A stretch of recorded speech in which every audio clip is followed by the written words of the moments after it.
வணக்கம். வேதாகமத்தில் உள்ள தீர்க்க தரிசன புத்தகங்களிலேயே மிகவும் மர்மமான, அதே சமயம் மிக முக்கியமான ஒரு பகுதிதான் டேனியல் 7ஆம் அதிகாரம். இன்று நாம் வாழும் உலகத்தின் எதிர்காலம் என்ன? உலக வல்லரசுகளின் முடிவு எப்படி இருக்கும்? இயேசு கிறிஸ்துவின் 2ஆம் வருகை எப்படி அமையப் போகிறது? இவை அனைத்திற்கும் விடை தரும் ஒரு பிரம்மாண்ட தரிசனத்தை தான் தீர்க்கதரிசியான டேனியல் காண்கிறார்.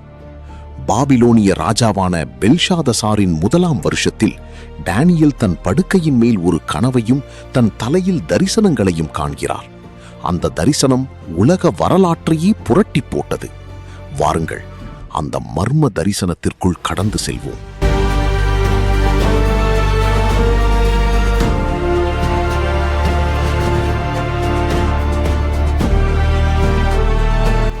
டேனியல் தன் தரிசனத்தில் பார்க்கிறார். வானத்தின் 4 காற்றுகளும் பெரிய சமுத்திரத்தின் மேல் அடித்தன. அப்போது கடலிலிருந்து ஒன்றற்கொன்று வித்தியாசமான 4 பெரிய மிருகங்கள் எழும்பி வந்தன. முதல் மிருகம், அது ஒரு சிங்கம் போல இருந்தது. ஆனால் அதற்கு கழுகின் இறக்கைகள் இருந்தன. இது வரலாற்று ரீதியாக பாபிலோனிய பேரரசை குறிக்கிறது. அதன் ஆடம்பரத்தையும் வேகமான ஆக்கிரமிப்பையும் இது காட்டுகிறது. 2ஆம் மிருகம், அது ஒரு கரடியைப் போல இருந்தது. அது தன் வாயின் பற்களுக்குள்ளே 3 விலா எலும்புகளை கவ்விக்கொண்டிருந்தது. இது பாபிலோனை வென்ற மேதிய பெர்ஷிய பேரரசை குறிக்கிறது. 3ஆம் மிருகம், அது ஒரு சிறுத்தையைப் போல இருந்தது. அதன் முதுகில் பறவையின் இறக்கைகள் 4 இருந்தன. சிறுத்தையின் வேகம் மற்றும் 4 இறக்கைகள் மிக குறுகிய காலத்தில் உலகை கைப்பற்றிய அலெக்சாண்டரின் கிரேக்க பேரரசை குறிக்கிறது. அவர் மறைவுக்கு பின் அந்த ராஜ்யம் 4ஆக பிரிந்ததை அந்த 4 தலைகள் குறிக்கின்றன. 4ஆம் மிருகம், இதுதான் மிகவும் பயங்கரமானது.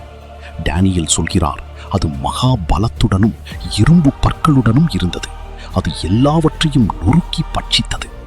இது உலகையே உலுக்கிய ரோம பேரரசை குறிக்கிறது. அதன் தலையில் 10 கொம்புகள் இருந்தன. அதற்கு நடுவில் இருந்து ஒரு சின்ன கொம்பு எழும்பியது. அது தேவனுக்கு விரோதமாக பெருமையானவைகளை பேசியது. இதுவே இறுதி நாட்களில் வரப்போகும் அந்தி கிறிஸ்துவை குறிக்கிறது. பூமியில் இந்த மிருகங்கள், அதாவது உலக ராஜ்யங்கள் அராஜகம் செய்து கொண்டிருக்கும் போது டேனியலின் பார்வை திடீரென பரலோகத்தை நோக்கி திரும்புகிறது. பூமியின் கொடூரங்களுக்கு மத்தியில் பரலோகத்தில் ஒரு மாபெரும் நீதிமன்றம் கூடுகிறது. டேனியல் 7, 9 மற்றும் 10ஆம் வசனங்களில் நாம் வாசிக்கிறோம். சிங்காசனங்கள் வைக்கப்பட்டது. பூர்வ வயோஸ்தரானவர் வீற்றிருந்தார். அவருடைய வஸ்திரம் உறைந்த பனியைப் போல வெண்மையும், அவருடைய தலைமயிர் சுத்தமான ஆட்டு மயிரைப் போலவும் இருந்தது.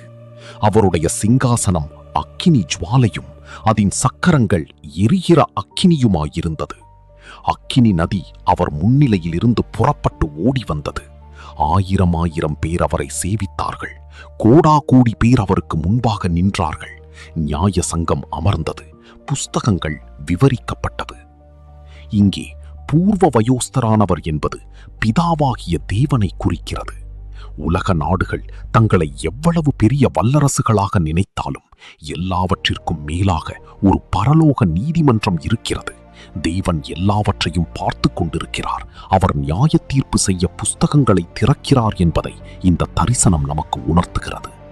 அந்த கொடூரமான 4ஆம் மிருகமும் பெருமை பேசிய சின்ன கொம்பும் அழிக்கப்பட்டு எரியும் நெருப்பில் தள்ளப்படுகின்றன. இப்போதுதான் இந்த தரிசனத்தின் மிக முக்கியமான 2ஆம் வருகையின் தீர்க்க தரிசன பகுதி வருகிறது. உலக ராஜ்யங்கள் அழிக்கப்பட்ட பின்பு தேவன் பூமியின் ஆட்சியை யாரிடம் ஒப்படைக்கிறார்? டேனியல் 7, 13 மற்றும் 14ஆம் வசனங்கள் இவ்வாறு கூறுகின்றன. இரா தரிசனங்களிலே நான் பார்த்து கொண்டிருக்கையில், இதோ வானத்து மேகங்களுடனே மனிதகுமாரனுடைய சாயலான ஒருவர் வந்தார். அவர் பூர்வ வயோஸ்திரானவரிடம் மட்டும் வந்து அவர் முன்னிலையாக கொண்டு வரப்பட்டார். சகல ஜனங்களும் ஜாதிகளும் பாஷைக்காரரும் அவரையே சேவிக்க வேண்டும் என்பதற்காக அவருக்கு கர்த்தத்துவமும் மகிமையும் ராஜ்யமும் கொடுக்கப்பட்டது. அவருடைய கர்த்தத்துவம் நீங்காத நித்திய கர்த்தத்துவமும் அவருடைய ராஜ்யம் அழியாததுமாயிருக்கும். ஆம் பிரியமானவர்களே, இந்த மனிதகுமாரன் யார்? புதிய ஏற்பாட்டில் இயேசு கிறிஸ்து பூமிக்கு வந்தபோது தம்மை 80க்கும் மேற்பட்ட முறை மனிதகுமாரன் என்றே அழைத்தார். இயேசு சிலுவையில் அறையப்படுவதற்கு முன்னால் பிரதான ஆசாரியன் அவரிடம், நீ தேவனுடைய குமாரனாகிய கிறிஸ்துதானா என்று கேட்டபோது இயேசு என்ன சொன்னார் தெரியுமா? மத்தேயு 26:64, இதன் மேல் மனிதகுமாரன் சர்வவல்லவருடைய வலது பாரிசத்தில் வீற்றிருப்பதையும் வானத்தின் மேகங்கள் மேல் வருவதையும் நீங்கள் காண்பீர்கள் என்றார். இயேசு நேரடியாக டேனியேல் 7ஆம் அதிகாரத்தை தான் மேற்கோள் காட்டினார். டேனியேல் 500 வருடங்களுக்கு முன்பே கண்ட தரிசனம் இயேசு கிறிஸ்துவின் 2ஆம் வருகையை குறிக்கிறது. அவர் மேகங்கள் மீது வல்லமையோடும் மிகுந்த மகிமையோடும் திரும்பி வருவார். இந்த தரிசனத்தின் முடிவு என்ன? இந்த உலகத்தில் விசுவாசத்தோடு வாழும் நமக்கு இதனால் என்ன பயன்? டேனியேல் இந்த தரிசனத்தின் அர்த்தத்தை ஒரு தூதரிடம் கேட்கிறார். அப்போது தூதன் சொல்கிறார், வானத்தின் கீழ் எங்குமுள்ள ராஜ்யங்களின் ராஜ்ய பாரமும் ஆளுகையும் மகத்துவமும் உன்னதமானவருடைய பரிசுத்தவான்களாகிய ஜனங்களுக்கு கொடுக்கப்படும். அவருடைய ராஜ்யம் நித்திய ராஜ்யம். சகல கர்த்தத்துவங்களும் அவரை சேவித்து அவருக்கு கீழ்ப்பட்டிருக்கும். உலகத்தில் எத்தனையோ அரசாங்கங்கள் வரலாம் போகலாம், எத்தனையோ துன்புறுத்தல்களும் உபத்திரவங்களும் விசுவாசிகளுக்கு வரலாம். அந்தி கிறிஸ்துவின் காலம் தற்காலிகமாக பரிசுத்தவான்களை ஒடுக்கலாம். ஆனால் இறுதி வெற்றி தேவனுடைய பிள்ளைகளுக்கே. இயேசு கிறிஸ்து மீண்டும் வரும்போது அவரோடு நாமும் என்றென்றைக்கும் அழியாத ஒரு ராஜ்யத்தில் ஆளுகை செய்வோம்.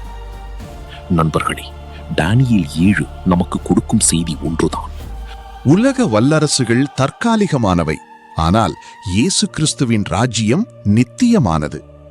மனித குமாரனாகிய இயேசு கிறிஸ்து மேகங்கள் மீது வரப்போகும் அந்த மகிமையான நாளுக்கு நீங்கள் ஆயத்தமாக இருக்கிறீர்களா? இந்த தீர்க்க தரிசனம் உங்கள் விசுவாசத்தை பலப்படுத்தி இருந்தால் இந்த வீடியோவை உங்கள் நண்பர்களோடு பகிர்ந்து கொள்ளுங்கள். மேலும் இது போன்ற ஆழமான பைபிள் தீர்க்க தரிசனங்களை புரிந்து கொள்ள நமது சேனலை சப்ஸ்கிரைப் செய்யுங்கள். தேவன் உங்களை ஆசீர்வதிப்பாராக. மாரநாதா, இயேசுவே வார்.